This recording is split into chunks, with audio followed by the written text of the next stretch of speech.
Junior, I'm here right now, my man Quake, Bishop, and you already see Sherry Shepherd. You know we can't leave her out. I love you. I love you, Sherry. September the 5th, we're going to be in our hometown, Washington, D.C. at the MGM. That's right. Come see us. We've got one show Saturday night. We're going to be there, me, Quake, Junior, having a good time. Ladies, come on out. You have a good time. Ladies, come on out. Guys, too. Everyone's welcome. The wait is almost over. Earthquake returns to his roots and takes over the theater at MGM National Harbor next Saturday. First, though, he's joining us live on the Live Zone Primetime. Earthquake, can you hear us? I can hear you. Oh, there you are. We can hear you. Can you hear us? Yes, I can hear you. I can hear you, man. How y'all doing, Perfect. We're good, but we can't see you, man. We're looking at a blank box. I don't know what's wrong with my camera, man. Your what y'all done did to me? You put my real name up here? Oh, man. Hey, look. It's black as I don't know what. It's blacker than Southeast D.C. Hey. I can't see nothing, man. Y'all the lightest thing I can see right now. Okay. All right. Well, here's what I'll do. I'll put up this picture, and that way everyone gets a look. There we go. Yes.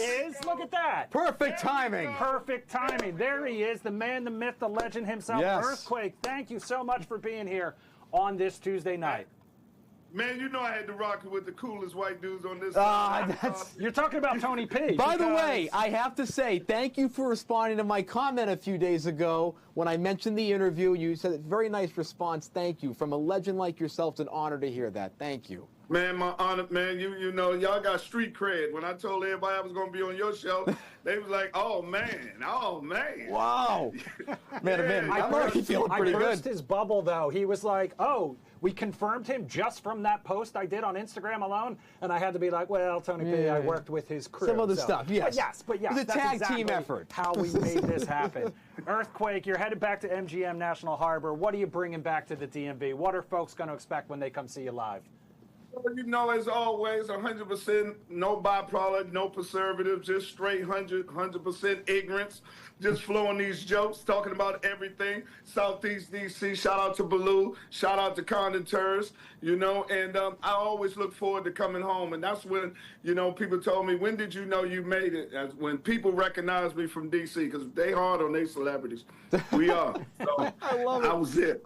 That is really cool. Now, when coming home for a homecoming like this, do you feel more comfortable when you're performing in front of a home crowd, or is it a little more pressure as opposed to being on the road in L.A. or different parts of the United States? Well, it's more pressure because, you know, it's home. These are people that was born and raised with you. They sit in the back seat say, oh, I knew you when you had nothing. Come on and prove something to me. So It's a beautiful thing to come home to Henry's and get some wings with mumbo sauce and some crabs and everything. Just being back home is the greatest thing in the world. It's the greatest city in the world. So I'm blessed and honored to be from there, and I carry that wherever I go, Southeast D.C. Wow. All right, listen, we know that not only are DMV crowds unique in the sense that they are there, they're going to give you a hard time, you're going to give them a hard time, they're going to have a great time. But what is it about the actual D.C. area, the DMV, that makes it such a great spot for comedy? Because you have to be, we don't deal with corny people, Slim. You got to bring it to it. It's realization. They say everything else, the show me state. DC is, you got to have it state. You understand? You got to have it. I mean, you got to have it. This ain't for no purpose. You can't be over here perpetrating the fraud. You got to be it. That's why I named myself Earthquake, just in case this comedy didn't work out. I ain't want to mess up my good name because I ain't want them to talk about me. That's really funny. Now, in terms of the structure for this show, in terms of your comedy, you're known for having, of course, great energy, being spontaneous. How much of this show that you're building is something that you're kind of coming up with as you go versus some things that you've been trying out on the road? Oh, most of it is. I'm preparing for another Netflix special, and I'm putting that together. And I'm also developing my own TV show right here for Fox. We're in the midst of that right now, produced by the great Bill Burr. So I'll be coming back to talk to y'all once my TV show airs on the channel. But putting it together, I always, just take a subject and come up with a concept and elaborate on it and make it the biggest lie. So it's more or less my comedy is like me and you was fighting one one-on-one. By the time they get the stage, it was me, and you had 8 people with you, and I beat all 8 of y'all up and killed them, all that type of stuff. So that's how my company is. I don't physically write, I mentally write. I love that description. Now, talking about your journey into comedy, so Southeast DC, military, all this part of your life, a very unique journey to get to comedy. What has that meant for how you tell jokes, for how you interact with crowds, that type of background and life experience? How has that informed your comedy? Well, it makes me versatile.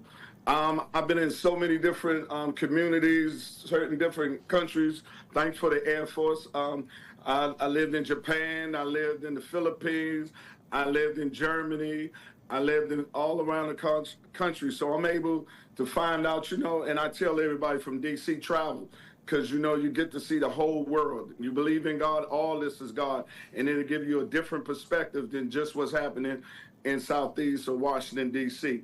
And it gives me appreciation more when I do travel where I come from, but it also expands my whole mental by seeing how everybody is. And I have came to the conclusion, we all are the same. We have more things in common than we have different, and we all like the same things. So, that's what I make my comedy, so it can touches everybody. Love it. So is it harder to make people laugh nowadays, though? Because obviously we have everything from, the days of the comedy club, then we had TV, then we had the HBO stand-up specials. Now we've got social media, and we've got viral moments and things like that. Everybody is so exposed to so much all the time, but everyone is also kind of so in their own way. Is it harder to make people laugh? Quality will always be quantity. As long as you stay quality, you keep a standard of great jokes, funny will always trump non-funny or all-right funny. So I believe in quality over quantity, and I'm quality. So that's, coming from D.C., like I said before, you got to do it, Slim. You got to have that standard, and that's what I do have. Absolutely. And coming from D.C., I maintain that standard and that perfection. And so it comes natural for me. We talked to a couple other comedians from the D.C. area before. Obviously, in addition to yourself, you've got Donnell Rawlings, you've got Dave Chappelle. We've talked about people like John Mulaney, Nick Kroll. We talked to Patton Oswalt recently. We talked to the one of the guys from Kevin Hart's Funny AF, who hails from the DMV Virginia region as well. What is it about this area that breeds hilarious people? Because the struggle is real in D.C. You know what I mean? You are in the most powerful city in the world, but yet you can see the difference, disparity from the haves and have-nots. So the reality is real. See, I told one of my friends that was from New York, he was like, man, you don't know the pressure it is seeing all these people with these big cars and everything. You see from the haves and have-not. I said, that's nothing when you live in Washington, D.C. Go on a school trip when you were in the 10th grade to the Treasury Department and see them printing hundreds of dollars, and you don't got $1 in your pocket, and then they put you back on the school bus and take you back home. Yeah, that's pressure right there. Oh, my Pressure, all right. That's quite the visual. I'm trying to figure that one out. No, so in terms of, we're seeing social media now. You're seeing as well with Netflix and streaming and all these different mediums now that comedy's existing in. Do you think with the rise of influencers doing comedy and social media that the process for learning comedy has gotten a little bit easier? Is it bad for comedy that we're seeing so many people being thrown out there? Or is it good to kind of have just people kind of duking it out? No, I think it's great on it. But at the end of the day, all of those avenues and advantage you have can never substitute standing on that stage holding that mic. Yeah. You have to do that. That's the litmus test right there. All your accolades, all the movies you've been, that'll get you the first 5 minutes. But after that, boy, you better be funny. And especially when you're dealing with DC. Because we were like, man, I could have been doing something else. And then especially if it's a black crowd, if they look one way and slide another way and look another way, them boos are coming over. They coming. So you need that. So I tell all the comedians, you can be good on Instagram and the social media and all, but nothing, you can never get away from the process of hitting that stage and working that mic and getting that live reaction if it's funny or not. Absolutely. Now, taking us back to, of course, the show with Fox coming up, another Netflix special. You had two wonderful specials as well before that I got to watch and got introduced to your comedy. When doing this process of building a Netflix special, then doing a show, take us behind that. What does that look like creatively versus when you're on the road building out your set every night? Well, my TV show, we've been working on this for a minute. Shout out to all the people at Fox. Shout out to Bill Burr and my management team.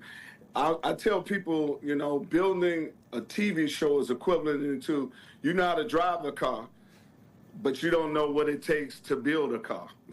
You know what I mean? So I'm the star of a car, and now I'm learning what it takes to build a show and all the necessary contents and the arching of the show, the writers and everything. And it is a process. And I'm learning on it, and I'm looking forward to having it because I've been working on this for over 35 years, and I'm finally getting the opportunity to have my own show on the greatest network it is, period, Fox. I appreciate you saying Very that, kind. and long overdue. I know you said 35 years. You also mentioned Bill Burr, working with him. Who's crushing it in the comedy game right now? Who are some of the ones that you not only, I mean, obviously everyone looks up to you, but you look over at the same time that you look up to? Well, this Thursday, I have a privilege of going to visit my good friend, my man Dave Chappelle in Yellow Springs for his thing. With also with Donnell Ashy, line-telling Rollins. You know, don't believe nothing Donnell Rollins tells you. He's a liar. No, I do not. And yeah, you can't believe nothing Donnell. I'm learning this. This is breaking news to me. I do hear that he's rich. Man, but no, he ain't rich. He borrowed $20 from me the other day. He still owe me 40. How you gonna borrow 20 more and you still in the debt for 40? That's high interest. Oh man, he's terrible. We got a movie out right now called Bedridden. You can watch that on social media. I'm not on Apple TV and Prime. We have a movie together. But what I look at all of them. Anybody that's able to get on that stage and hold someone's attention for the time that we have and have the longevity of doing it, always have my utmost respect. Because, you know, when it comes to comedy, it's subjective. What's funny to one person ain't funny to another. Right. So I love all my peers and my coworkers that's in it. And, you know, I just had dinner with Cedric Entertainer, and I just hung out with D.L. Hughley, and these two of my best friends on it. So I love the genre, and I love the participants that's in it. I'm loving this. I mean, I'm living vicariously through you because I love every single name you just mentioned, including you. Now, my final question. You're an icon. You're a legend. You're doing the shows. You're touring. You've proven it. What motivates you now as you go into this part of your career with your new show and trying to continue to build your legacy? Well, you know, right at this particular time, I just want to have a successful show. I just got married and just spend this time with my wife and kids and just travel the earth, man, and live the life like Dave Chappelle is. To be honest with you, pop up and just do a few concerts and go back home and find a little small white town that I can buy. And just have all the work and be boss hog in there, you know, just walking around. Just one chip in the cookie and I own all the property and everything. Just have one white town and I'm boss hog, like from Porky's and from Porky's.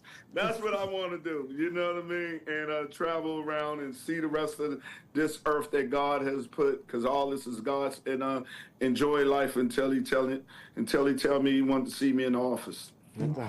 Earthquake. You can catch him live at MGM, the theater at MGM National Harbor, September 5th. Earthquake, thank you so much for spending some time with us here on the Live Zone Prime Time. Thank you for having me. Thank you for putting me on your show. And if anybody wants some free tickets to the show, all they have to do is follow me on my social media at The Real Earthquake. For the stipulation for the free tickets, I'm all out of men tickets. All right. So you a man, don't slide in my DMs. So Tony Pays paying. That's I am honored to pay. I am honored. Have a wonderful evening. We appreciate it, and we can't wait to see you back here.